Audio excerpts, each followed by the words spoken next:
السلام عليكم ورحمة الله وبركاته ودنا የተከበራችሁ የሐሙድ ኢትዮ ቤተሰቦቻችን እንደምን ቆያችሁ ዛሬም እንግዲህ በቴምር ፕሮፐርቲስ ውስጥ አዲስ ነገር አለ እስከ ቪዲዮ ፍጻሜ ድረስ አብራችሁን እንድትቆዩ በአክብሮት እንጋብዛለን መልካም ቆይታ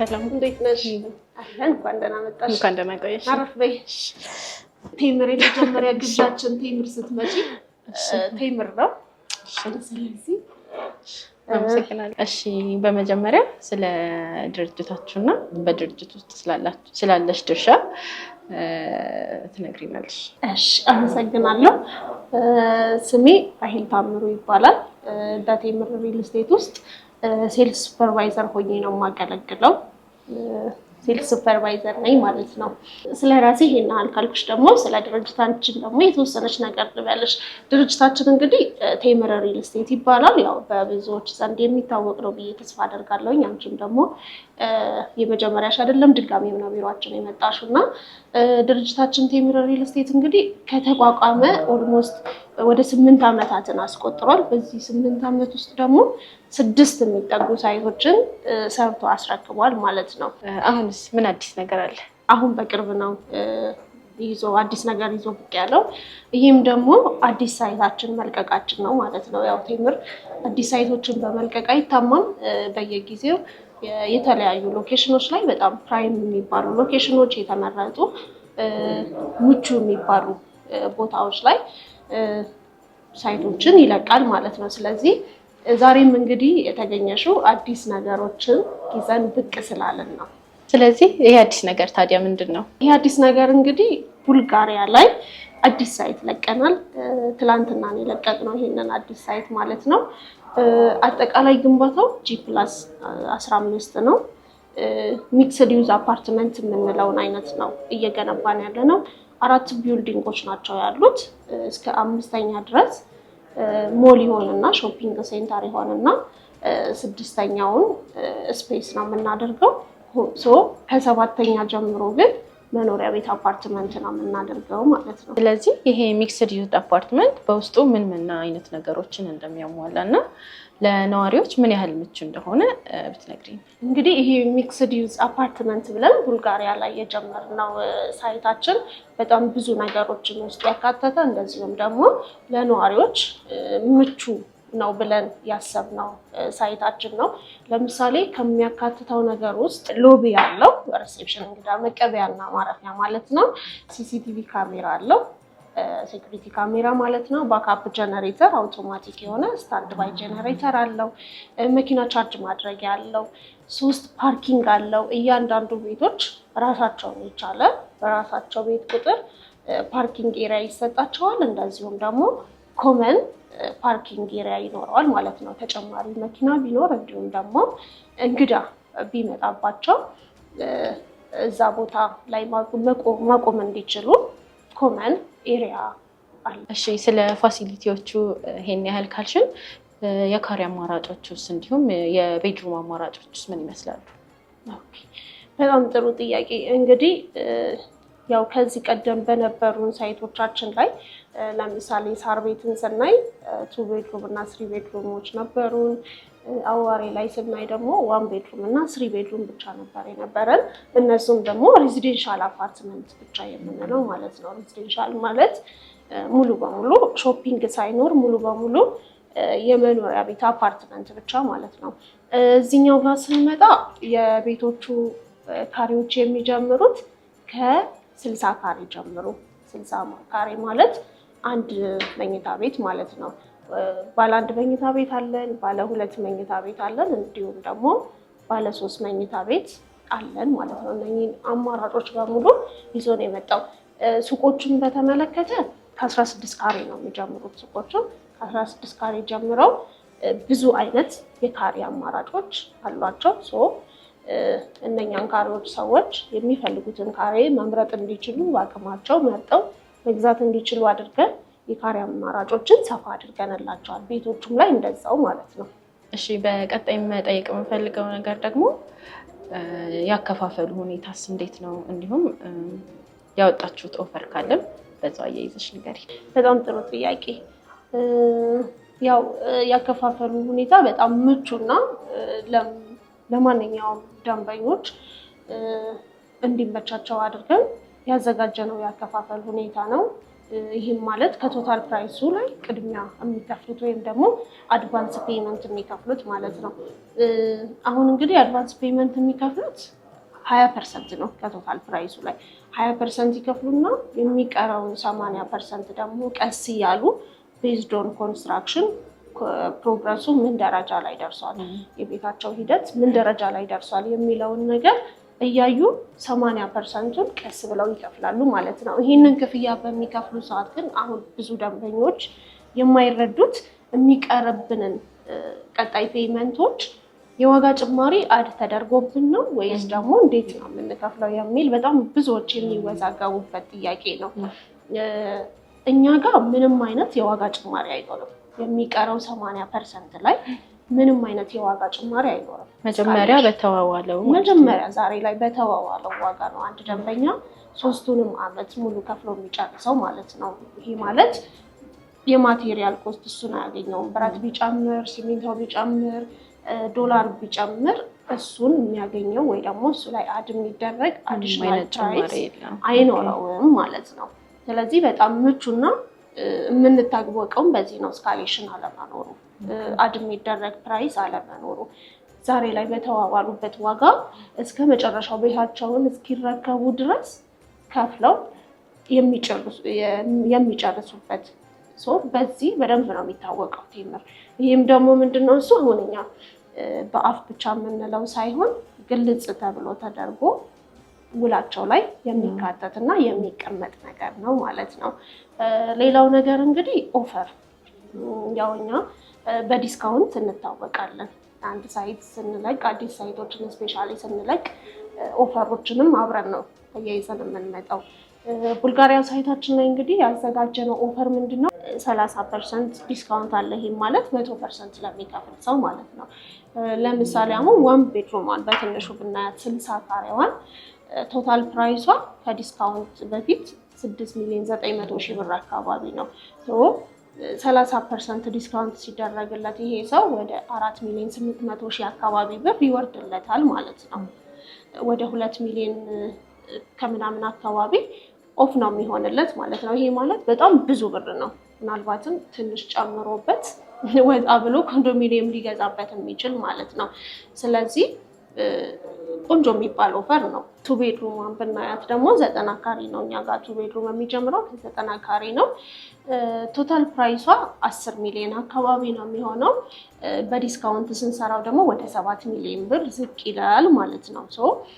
ወደ 3 ሚሊዮን ብር አካባቢ ዲስካውንት ያገኛል። 3 ቤድሩሙን ብናየው ደግሞ 125 ካሬ ነው። 14 ሚሊዮን አካባቢ ነው ቶታል ፕራይሱ። ዲስካውንት ለሚፈልግ ሰው ደግሞ 30% ቀንሰንለት ወደ 10 ሚሊዮን ዝቅ ይልለታል ማለት ነው። ይሄ ማለት በጣም ብዙ ብር ነው። 4 ሚሊዮን አካባቢ 3 ቤድሩሙ ላይ ዲስካውንት ያገኛል ማለት ነው። ስለዚህ መሀል ቡልጋሪያ ላይ እንግዲህ በትንሽ ብር አንድ ሰው የቤት ባለቤት መሆን የሚችልበትን አጋጣሚ ነው አሁን ቴምር ይዞ የመጣው ማለት ነው። ቡልጋሪያ ያው እንደሚታወቀው ነው ሴንተር የሚባል አካባቢ ነው። ለሜክሲኮ፣ ለሳር ቤት፣ ለቄራ እንዲሁም ደግሞ ለስቴዲየም በጣም ቅርብ የሆነ ነው። ለመኖሪያነትም በጣም ምቹ እና አብዛኞችን ነገር በቅርብ ርቀት የሚገኝበት ሰፈር ነው። በጣም ተመራጭ ሰፈር ነው። ትምህርት ቤቶች፣ ሆስፒታሎችም፣ የእምነት ቦታዎችም በአካባቢው እና በዙሪያው ላይ በደንብ አሉ። እንደገና ደግሞ የአፍሪካን ዩኒየንም አጠገባችን ነው። ለኢንቨስትመንት የሚፈልግ ሰው እንኳን ቢኖር አፍሪካን ዩኒየን አጠገባችን ስለሆነ በዶላር የሚያከራይበትም አጋጣሚ ሊኖር ይችላል፣ ይኖራልም። እንደገና ደግሞ ቢኖርበትም በጣም ደስ የሚልና ምቹ፣ ጸጥታውና ሰላሙ የተከበረ ሰፈር ነው ማለት ነው። እሺ፣ ግንባታዎችስ በምን ያህል ጊዜ ተጠናቀው ለደንበኞች ይረከባሉ? እሺ፣ በጣም ጥሩ ጥያቄ። እንግዲህ የኛውን ፕሮጀክታችን በ3 ዓመት ውስጥ ነው ሰርተን ጥንቅቅ አድርገን ለደንበኞቻችን የምናስረክበው። ስለዚህ በ3 ዓመት ውስጥ እናስረክበዋለን ማለት ነው። ያው እኛ ጋር አሁን አብዛኛውን ጊዜ ኢትዮጵያ ላይ የዴሊቨሪ ታይም በጣም በስፋት ነው የሚነሳው እና የሚነገረው። ምናልባት ቴምርስ ባለው ሰዓት ያስረክበናል ወይ 3 ዓመት ብሎ 5 ዓመት ይሄዳል ወይ ሰዎች ሊሉ ይችላሉ። እውነት ነው። ብዙ ጊዜ ደንበኞች ይሄ ነገር የሚያሳስባቸው ይመስለኛል፣ የጊዜ ጉዳይ ማለት ነው። በሚገባ ብዙ ሪል ስቴት ባለው ጊዜ አላስረከበንም፣ እንዲሁም በመጥፎ የማንሳት ነገር አለና እሱስ ላይ እንዴት እየሰራችሁ? እኛ እንግዲህ እንደነገርኩሽ ነው ከዚህ ቀደም ያስረከብናቸው ሳይቶቻችን ላይ የዴሊቨሪ ታይም ኢሹ ሆኖ ተነስቶ አያውቅም። ሁለተኛ ነገር ደግሞ ምንድነው እሱ አውትሶርስ አደረግነው። እኛ ግንባታችንን አውትሶርስ ማለት አውጥተን ለሌላ አልሰጠነውም። የራሳችን የኮንስትራክሽን ባለሙያዎች አሉን፣ ራሳችን ያመጣናቸው ኢንጂነሮች አሉን። እኛ በራሳችን ነው የምንገነባው። አውትሶርስ ሲደረግ ምንድነው እሱ የሚሆነው አለመግባባቶች ሊኖሩ ይችላሉ። አልሚውና ኮንስትራክሽኑን የያዘው መሀል አለመግባባቶች በሚፈጠሩ ሰዓት የግንባታ ሁኔታው ሊዘገይ ይችላል። ለምን? ስለሚቆም ያ ነገር የተነሳው ኮንፍሊክት እስከሚፈታና እስከሚቀረፍ ድረስ። ስለዚህ እኛ ደግሞ አውትሶርስ አላደረግንም። በራሳችን ሰዎች፣ በራሳችን ኢንጂነሮች፣ በራሳችን የኮንስትራክሽን ባለሙያዎች ስለሆነ እየሰራን ያለነው። እስካሁንም ድረስ ደግሞ እየሰራንም የነበረው ከዚህ ቀደምም የሰራ ነው በእንደዚህ አይነት መልክ ስለሆነ የዴሊቨሪ ታይም እኛ ጋር ኢሹ አይደለም። ሁለተኛ ነገር ደግሞ ምንድነው እሱ መንግስትም ያስገድዳል። አሁን ላይ አዲስ የወጣ አዋጅም ስላለ ለቤቶች ሲሆን 3 ዓመት ግዴታ ነው ጥንቅቅ አድርጎ ማስረከብ ግዴታ ስለሆነ በ3 ዓመት ውስጥ መንግስትም የሀገሪቷ ህግም ያስገድደናል ማለት ነው። ስለዚህ በዚህ ምንም ሀሳብ ሊገባቸው አይገባም። ለምን? እንደዚህ አይነት ባክግራውንድም ቴምር ስለሌለው ማለት ነው። ስለዚህ ባልነው ሰዓት ባልነው ጊዜ ጥንቅቅ አድርገን ሰርተን የምናስረክብ ነው የሚሆነው ማለት ነው። እሺ፣ ምናልባት አንድ ደንበኛ ከቡልጋሪያ ውጭ ያለ ሳይት መግዛት ቢፈልግ የት አማራጮች ሊያገኝ ይችላል? ብዙ ሳይቶች ናቸው እኛ ያሉን አሁን ላይ። ከቡልጋሪያ ሳይት ውጭ ለሚፈልግ ደንበኛ ፒያሳ ላይ ያለን፣ ፒያሳ ሊሴ ገብረ ማርያም ትምህርት ቤት ጋር፣ እንደገና ደግሞ አዋሬ ያለን፣ አዋሬ ቤተ መንግስት ጀርባ አለን። ሌላው ደግሞ ሳር ቤት አለን። ሳር ቤት ቫቲካን ኤምባሲን ዝቅ ብሎ በጣም ቆንጆ የሚባል ሎኬሽን ላይ አለን ማለት ነው። ሲልክ ሮድ ሆስፒታል ፊት ለፊት። እነኚህ ሳይቶቻችንን በጣም ፕራይም የሚባል ሎኬሽን ላይ ያሉ ናቸው።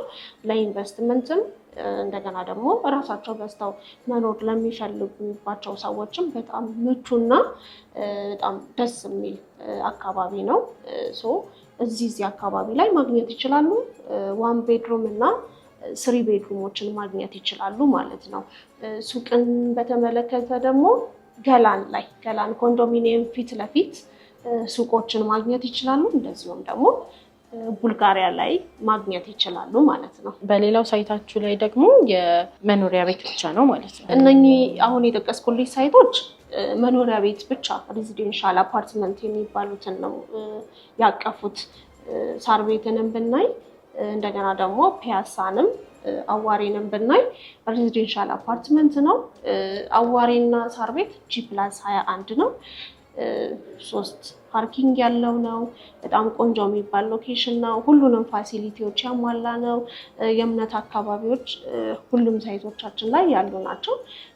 ፒያሳውም G+22 ነው። እሱም በጣም ቆንጆ የሚባል ሎኬሽን ላይ ነው። እነኚህ ሳይቶቻችንም ላይ አማራጭ ቤቶችን ደንበኞች ማግኘት ይችላሉ ማለት ነው። እሺ፣ ስለዚህ በመጨረሻው አንድ ደንበኛ ከእናንተ ቤት መግዛት ቢፈልግ ወይም ደግሞ ኢንፎርሜሽን መውሰድ ቢፈልግ እናንተን በምን አማራጭ ሊያገኛችሁ እንደሚችል እንዲሁም በአካል መምጣት ለሚፈልግ እና ውጭ ሀገር ሆኖ ቤት መግዛት ለሚፈልግ ያላችሁን አማራጭ ብትነግሪኝ። ውጭ ሀገር ሆኖ መግዛት ለሚፈልግ ሰው አንደኛ ምን አለ ተወካዮች እዚህ ካሉት ኢትዮጵያ ቤተሰብ ወይ ደግሞ ጓደኛ ካለው እነሱን በመላክ ሳይቶቹን እኛ በደንብ ያለውን ነገር አሳይተን ሳይቶቹንም አሳይተን ያሉንን አማራጮችም ኦፈሮችም ነግረን መግዛት ይችላል፣ በተወካዮቹ መንገድ ማለት ነው። ሁለተኛው አማራጫችን ግን ምንድነው? ምንም ተወካይ የሌለው ከሆነ ከኛ ጋር ቀጥታ ኮሚኒኬት አድርጎ እኛ ኃላፊነቱን ወስደን በታማኝነት ያለውን ኢንፎርሜሽን ምንም አይነት ሳናጓድል ለሚጠይቀን ጥያቄዎች በሙሉ መልስ ሰጥተን መግዛት ይችላል። ከዛ በኋላ ውሉን በዲኤችኤል መላክ እንችላለን ማለት ነው። እስካሁንም እንደዛ እያደረግን ስለሆነ ያለ ነው። ተወካይ የሌላቸው ሰዎች ከሀገር ውጭ የሚኖሩ ከሆነ ከኛ ጋር አውርተው ዲል ማድረግ ይችላሉ። ከዛ ውላቸውን በዲኤችኤል መላክ እንችላለን ማለት ነው።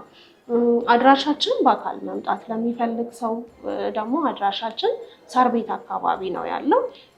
ሌላው ደግሞ በዋትሳፕም በቴሌግራምም እንደገና ደግሞ በኢሞም ኮሚኒኬት ማድረግ ለሚፈልጉ እታች ስልክ እናስቀምጣለን።